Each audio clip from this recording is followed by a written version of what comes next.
말씀의 제목을 따라 해보겠습니다. 자녀는 부모의 작품이다. 네, 말씀에 은혜 받으시길 축복합니다. 부모가 자식의 미래를 결정합니다. 부모는 자녀의 최고의 교사입니다. 우리가 교육 환경을 많이 얘기합니다.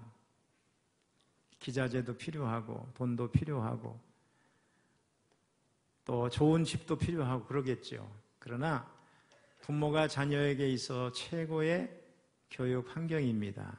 아무것도 없는데 훌륭한 부모 밑에서 신앙교육을 받고 자라서 훌륭하게 된 인물들이 너무 많습니다. 특별히 가장 민감하고 또 가장 영향을 많이 받을 때 아이들은 부모를 통해서 모든 것을 배우게 됩니다. 자식은 부모의 거울이라는 말도 있습니다. 어떤 자녀를 보면 그 부모가 어떤 사람인지 알 수 있습니다. 부모의 최대 작품이 자녀입니다. 어떤 사람이 세상적으로는 출세를 하고 사업적으로는 큰 성공을 거두었다 해도 자녀를 바로 키우지 못했다고 하면 그 사람은 인생 낙제자입니다. 성경이 자녀들을 얼마나 중요하게 생각하는지 시편 127편 3절에 보면 자녀들은 여호와가 주신 기업이라고 그랬어요. 이 기업이란 말은 한번 따라해서 선물이라는 뜻이에요. 근데 또 다른 의미도 있어요. 따라해서 숙제. 자녀는 내게 주신 기업이니까 선물이죠. 근데 받고 놓고 보면 이 자녀를 잘 키워야 할 뭐를 맡았어요? 숙제를 맡은 거예요. 또 자녀는 여호와가 주신 상급이라고 말을 했습니다. 그러므로 여러분이 비록 사업에는 성공을 못할지라도 또 세상에는 출세를 못해도 정말 여러분의 자녀를 믿음 안에서 잘 키워서 여러분의 일생일대 최대의 작품을 한번 만들어 보시기 바랍니다. 이미 자녀가 성장한 경우에도 그 자녀를 위해서 눈물로 기도하면 곁길로 갔다도 주님께로 돌아올 것이고 또 손주들을 위해서 기도하면 그렇게 잘할 것이고 또 이게 아직 어린 자녀를 키우는 부모는 그렇게 노력하시기 바랍니다. 수산나라고 하는 어머니가 있습니다. 우리 감리교회 창시자 또 성결교회 창시자 우리 한국교회는 뭐 오순절 계통의 교단, 나사렛 교단 또 심지어는 성공회까지도 다 이분의 영향을 받았으니까 오순절 교회까지 포함해서 우리 다 형제 교단인데 우리 감리교를 창시한 이런 형제 교단을 창시한 웨슬리 목사님의 어머니가 수산나입니다. 근데 이 수산나 여사가 자녀를 몇 명이나 낳냐? 여러분 기절할 수도 있어요. 19명을 낳았어요. 한번 놀래보세요.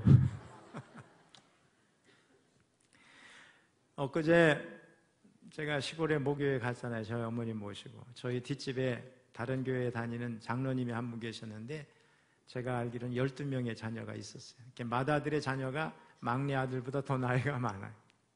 작은 아버지보다. 근데 그 형제 중에 한 사람이 거기 교회에 왔던 것 같아요. 12명까지는 봤는데 19명 놀래 자빠질 일이죠. 1년에 한 명씩 나면 몇 년 걸렸어요? 19년. 2년에 한 명씩 나면 40년 가까이 걸렸어요. 19명을 어떻게 다 키웠을까? 그 중에 또 일찍 간 자녀도 있습니다. 수산나 여사는 어쨌든 자녀들을 잘 바르게 키웠는데 특별히 하나의 원칙을 가지고 키웠어요. 그래서 19명 중에 한 명인 웨슬리 목사님이 정말 세계적인 인물이 됐잖아요. 수많은 영적인 거장, 수많은 웨슬리의 후예들이 저와 여러분을 포함해서 다 얼마나 우리 한국교회도 많이 있습니까? 또 우리 동생 찰스 웨슬리 목사님도 우리 찬송가에 보면 그분이 작사 작곡한 게 많아요.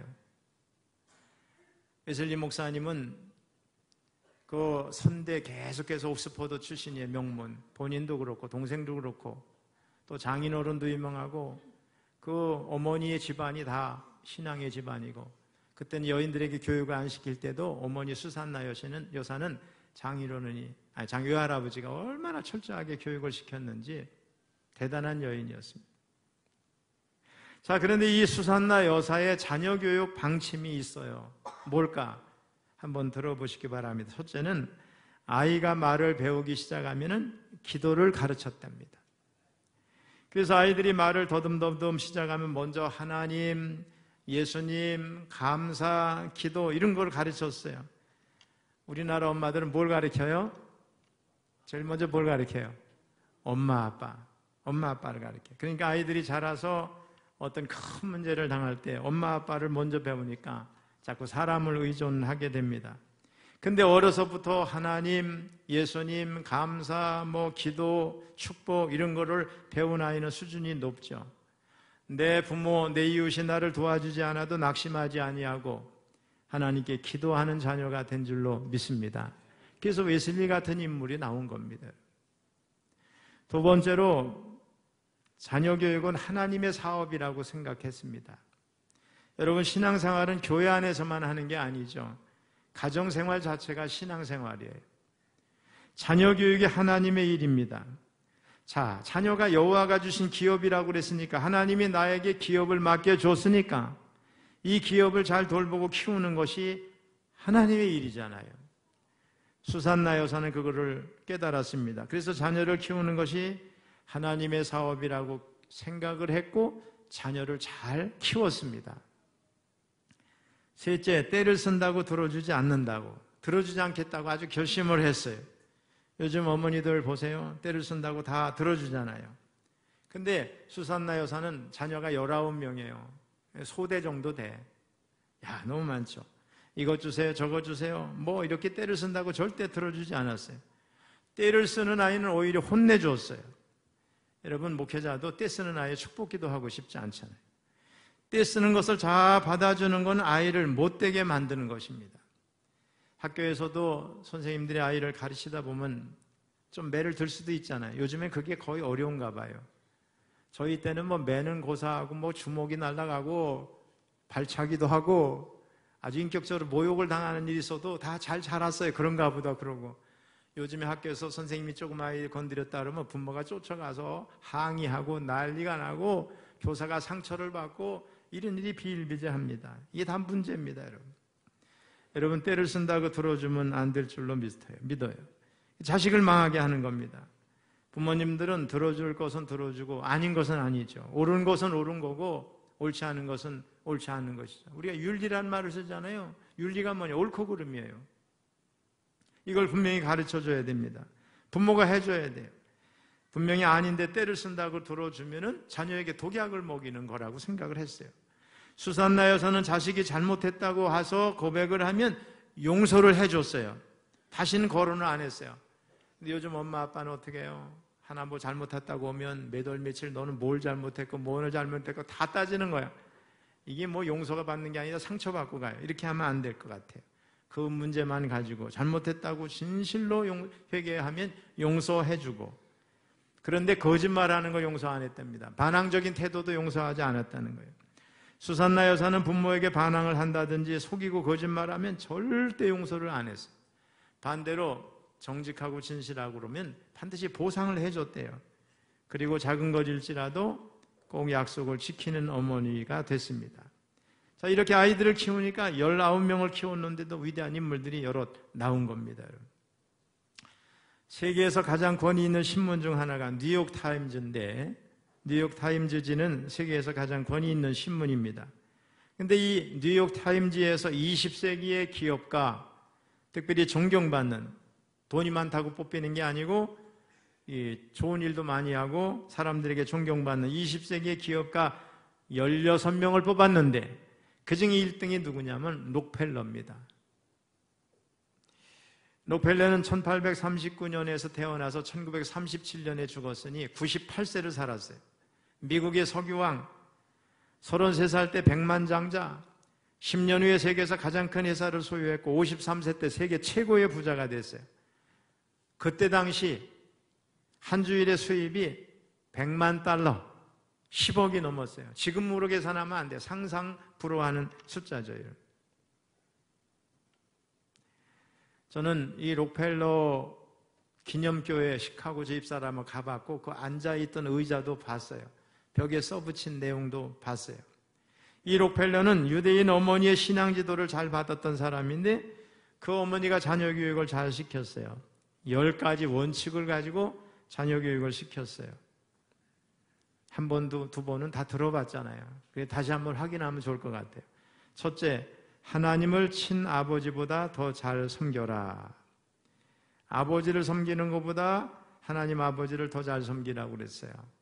친아버지는 생계를 공급할지는 모르지만 영의 아버지 하나님은 모든 삶을 책임진다고 그랬어요.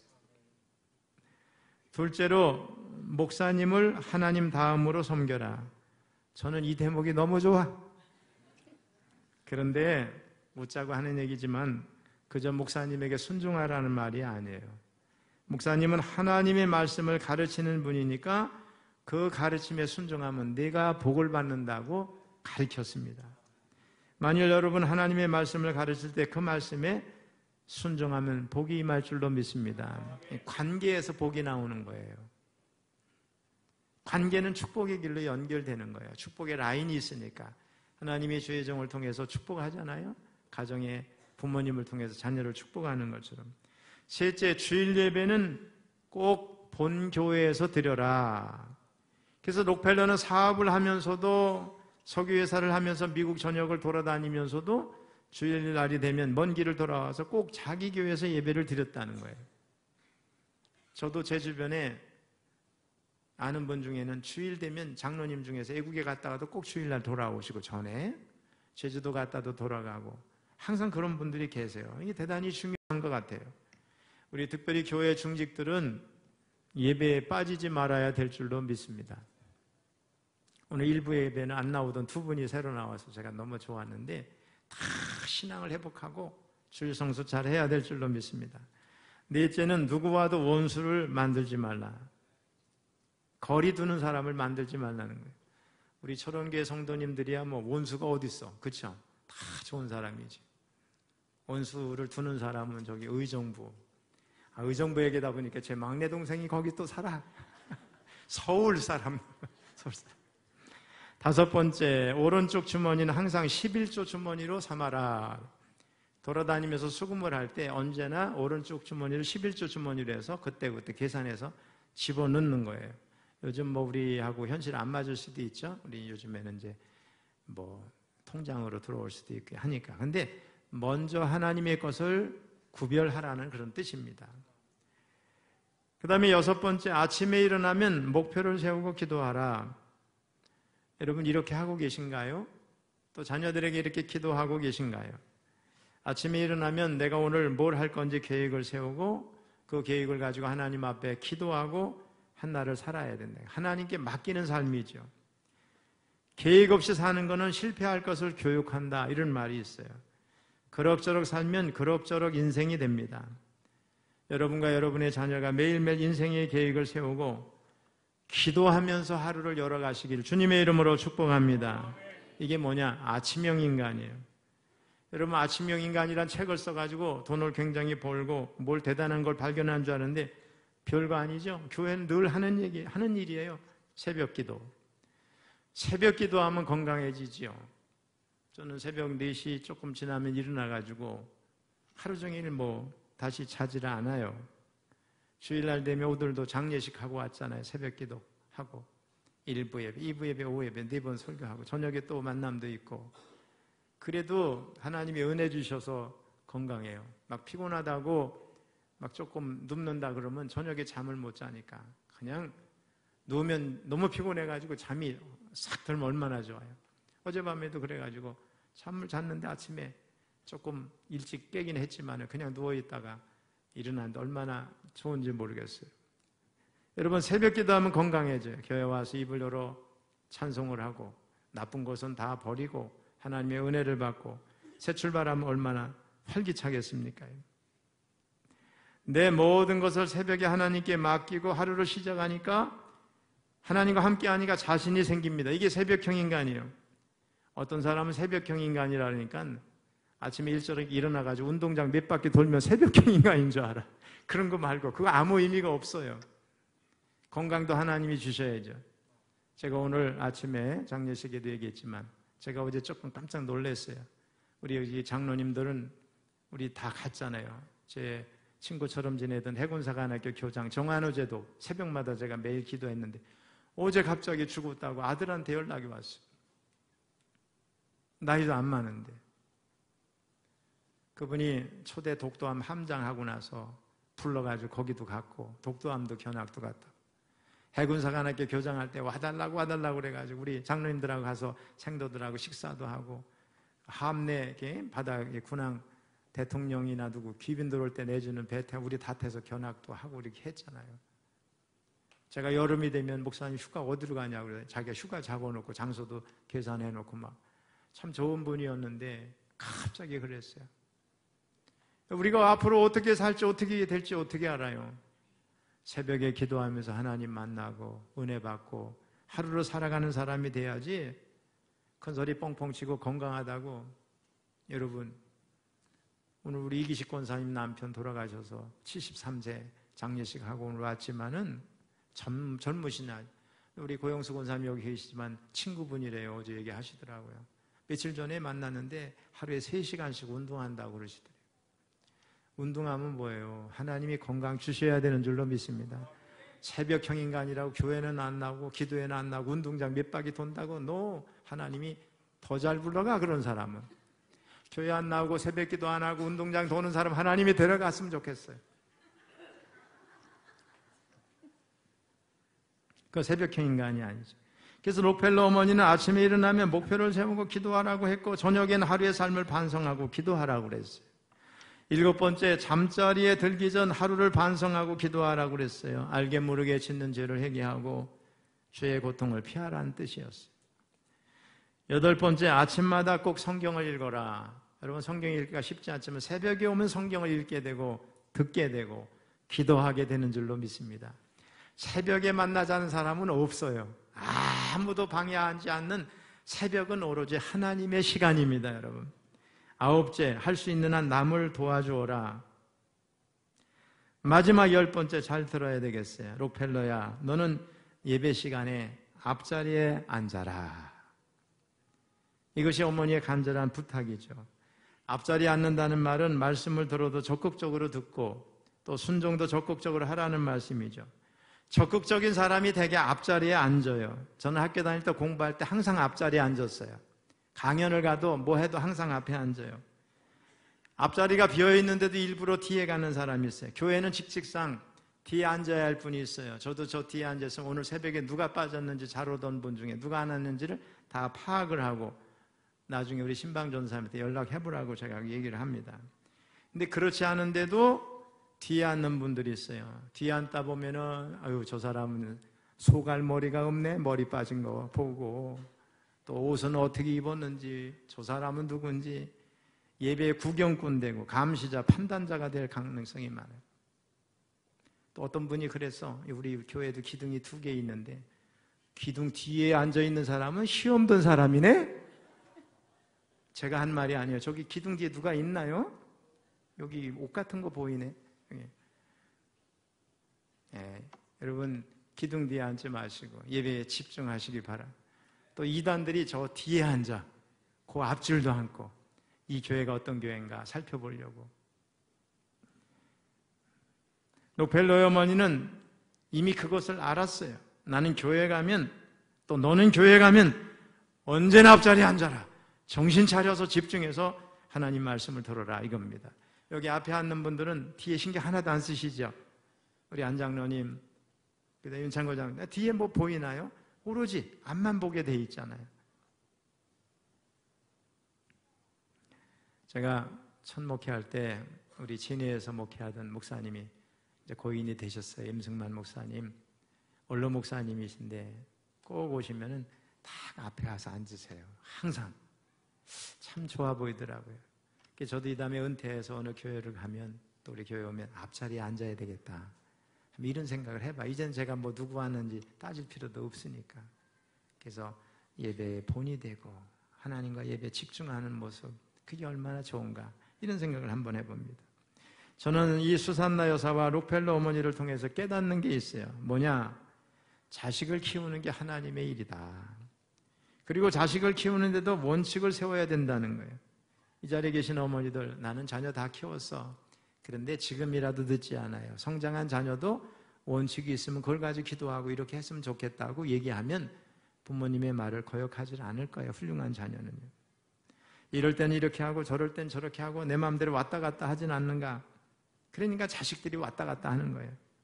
원칙을 세워야 돼요. 그래서 우리 여기 혹시 자녀들, 손주들 함께하고 있는 할머니, 할아버지, 부모님은 원칙을 세워야 될 것 같아요. 되게 중요한 것 같아요. 김영삼 전 대통령은 나는 미래의 대통령이라고 책상에 붙여놨다고 그러죠. 늘 그것을 보고 그 꿈을 가지니까 꿈대로 되는 거예요, 여러분. 자, 오늘 본문을 한번 보겠습니다. 레위인 남자와 여자가 결혼을 했어요. 그들이 결혼한 곳은 애굽입니다. 당시 이 사람들은 애굽에서 종노릇을 하던 백성입니다. 히브리 사람들이 점점 늘어나니까 바로 왕이 명령을 했어요. 남자가 태어나거든 무조건 강물에 갖다 던지든지 죽여라. 많은 부모들이 자식을 낳아서 남자면 강물에 던져서 악어바, 물고기 밥을 만들었어요. 왜 그랬어요? 그 명령을 어기면 자기가 죽으니까. 나 살려고 자식들을 아낌없이 버렸어요.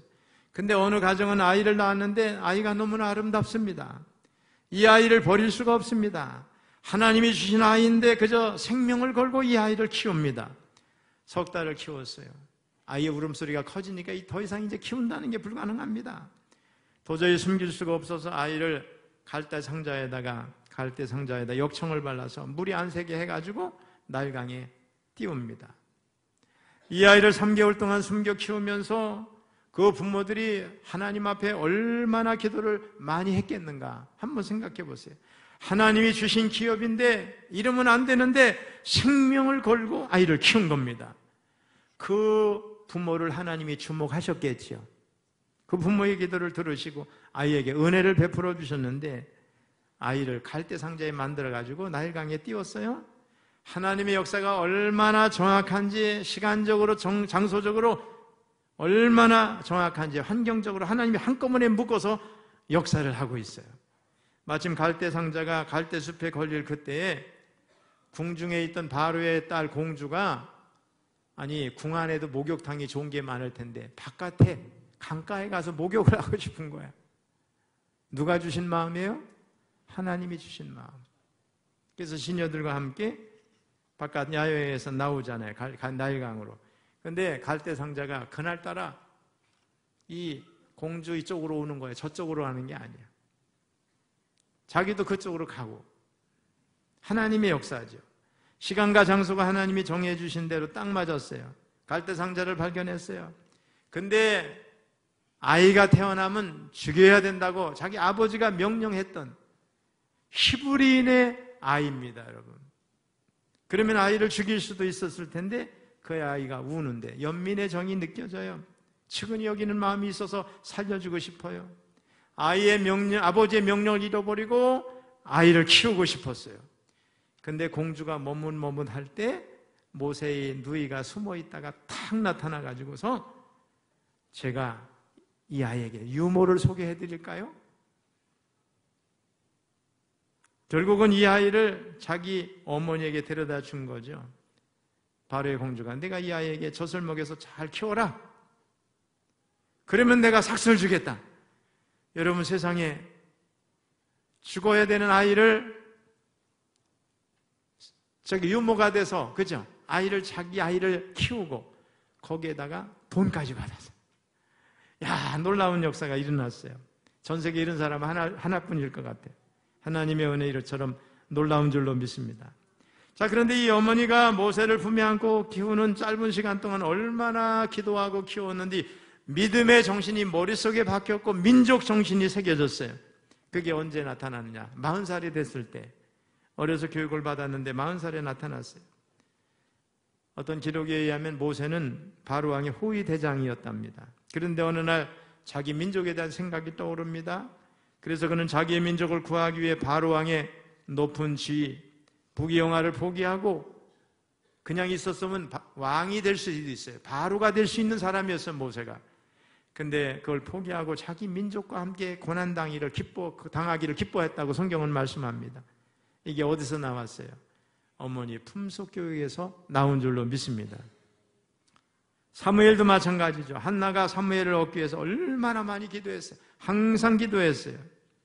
여러분, 아기를 가진 분들은 열심히 기도해야 될 줄로 믿습니다. 기도는 안 하고 아이에게 좋다는 음식을 마음껏 먹입니다. 그럼 아이는 몸은 커요.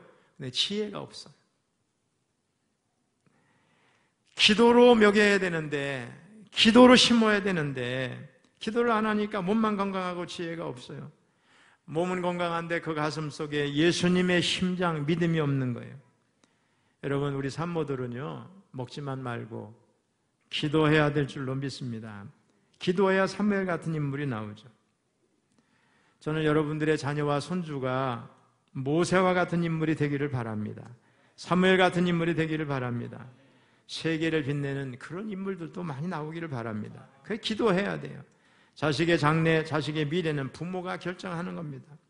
자, 오늘 모세 어머니는 모세의 어린 시절 품에 안고 있을 그때의 모세의 장래를 만들었습니다.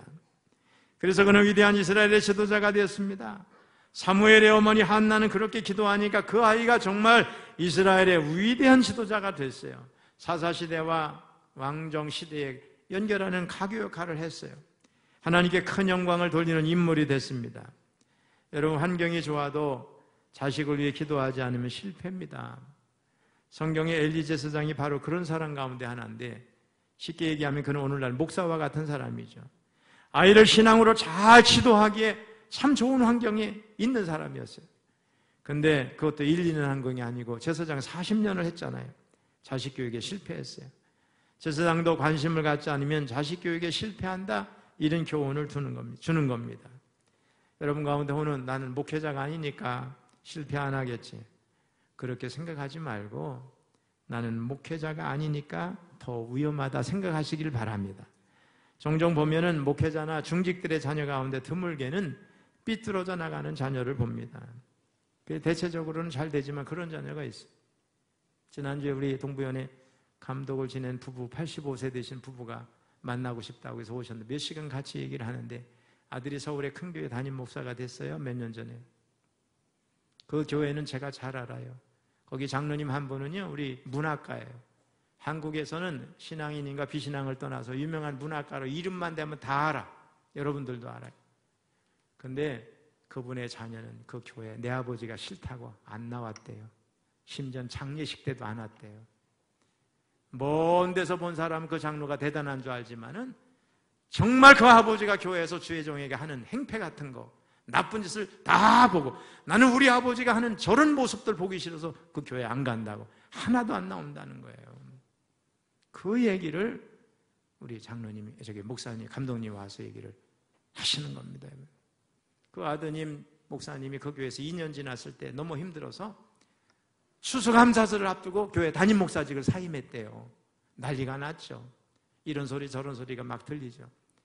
근데 시간이 지나면서 두패가 됐던 장로님들이 회개하기 시작했어요.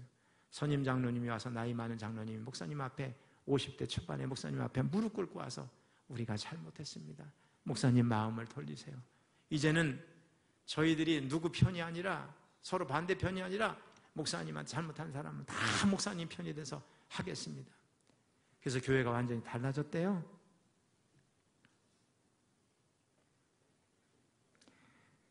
엘리 제사장은 40년 생활을 하니까 늙었어요. 자식이 귀여운 줄만 알았지 자식이 잘못하면 책망할 마음이 하나도 없어요. 여러분, 징계 없는 사랑은요, 사랑이 아닙니다. 징계가 없는 사랑은 자식을 망하게 하는 것입니다. 여러분, 엘리가 우리보다 못해서가 아니죠. 엘리는 나이가 많아서 자식을 얻으니까 얼마나 귀여웠겠어요. 여러분, 손자, 손주들, 손녀들 귀엽다고 하면 할아버지 수염을 잡아 뜯는다고 그러잖아요. 제가 맨날 웃기는 얘기 한 번 더 할까요? 어떤 할아버지가 맨날 집에서 손주놈이 귀엽다고 수염도 잡아 뜯고 막 그러는데도 귀엽다고 껄껄껄 웃고 막 그런데 그 손주를 데리고 노인정에 갔더니 그 모습을 보면서 다른 할아버지 친구들이 손주를 저렇게 버릇없이 키운다고 막 그러더래요. 혼내줘야지. 내가 잘못했는가 보다. 그 집에 와가지고 그 다음에 그런 일이 수염을 잡아당길 때 혼을 냈대잖아요. 근데 손주가 이렇게 말하더래요. 이놈이 어제와 달라졌네? 이야, 이런 일이 생기는 거야. 여러분, 혼내야 돼. 잘못한 건 잘못한 거죠. 엘리가 바로 그것을 바로 하지 못했습니다. 오랫동안 제사장을 하면서 어린아이들을 보면 무조건 예쁘다고만 한 거예요. 책망하지 않고 방관했어요. 하나님께 드리는 제물도 훔쳐다 먹고 성막에서 일하는 여인들과 잘못하는데도 책망을 안 하고 얘들아 들리는 소문이 별로 안 좋구나, 그렇게 그냥 미지근하게 지나간 거예요. 자녀가 다 망해서 죽지 않습니까, 여러분? 어떤 사형수가 사형당하는 날이 됐는데 마지막으로 어머니가 면회를 왔대요. 사형수가 마지막으로 어머니를 껴안고 우는데 그 아들이 어머니 혀 좀 내밀어 보세요 그러더래요. 왜 그러냐 그랬더니 그냥 내밀어 보세요 그러더래요. 혀를 내밀었더니 그 아들이, 사형수 아들이 혀를 콱 깨물더래요. 깜짝 놀라서 왜 그러냐고 물었더니 내가 오늘 사형당하는 것은 어머니의 그 혀 때문에 내가 사형당합니다, 이렇게 말을 했대요. 내가 잘못했을 때 어머니는 그것도 잘했다고 내 자식이라고 무조건 칭찬을 해주고, 내가 이웃집에 가서 나쁜 도둑질을 해와도 어머니는 잘했다고 칭찬을 해줬는데 내가 그것 때문에 오늘 사형을 당하게 됐습니다. 내가 어머니의 혀를 물어 뜯어서라도 내 동생들은 그렇게 되지 않아야 되겠게 이렇게 합니다, 이렇게 말을 했다는 거예요. 우리 사랑하는 성도 여러분, 정말 여러분들은 자녀들의 교육에 대해서 책임감을 느껴야 됩니다. 자녀들을 교육하는 것이 신앙생활이다, 그거 아시기를 축복합니다. 부모는 자녀의 최고 선생님이에요. 자녀는 부모의 거울입니다. 여러분들의 자녀를 보면 여러분을 알 수 있습니다. 효도하는 부모가 효도하는 자식을 보는 거예요. 내 자식이 왜 효도하지 않는다고? 자기가 그렇게 효도하지 않았기 때문에 그래요. 뭘 다 본 거잖아요, 자녀들이. 자녀는 부모의 작품입니다. 아무리 여러분이 세상에서 출세를 해도 돈을 많이 벌어도 자식을 잘못 키우면 하나님 앞에서 칭찬을 듣지 못합니다. 하나님이 선물로 줬는데 그 숙제로 맡겨준 거 아니냐, 하나님이 책임을 물을 겁니다. 자식은 하나님이 주신 기업이라 부모가 자녀의 미래를 결정한다. 여러분, 자녀를 잘 교육해서 하나님께 영광을 돌리는 자녀, 이웃에게 칭찬받는 자녀, 이 사회에 유익한 자녀가 되도록 여러분 다 만드시기를 주님의 이름으로 축원합니다.